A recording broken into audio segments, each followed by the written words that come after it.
Minor வெட்டி கட்டி மச்சினி மனசுல அம்பு விட்டான். மச்சினி கண்ணாடி மாட்டி கேட்டு என்ன பார்த்து நச்சுன்னு கண்ணடிச்சா. சுத்தமா புத்தி இல்ல மச்சானே, சொல்றதும் கேட்பதில்ல மச்சானே. பக்கத்து வீட்டில் எல்லாம் பக்கா வச்சு மொத்தமா செஞ்சு புட்டா. வாழ்க்கைய கெடுத்துட்டேன்னு மச்சானே, வந்தது அழுதிடுவா மச்சானே. ஏதாச்சும் பேச போனா உன் தங்கச்சி எட்டித்த ஓடி போவா.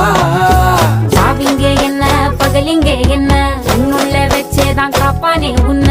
இந்த சோகம் உன் பக்கம் வந்தா எதிரே நின்னு மோதி வெற்றி கொள்வானே.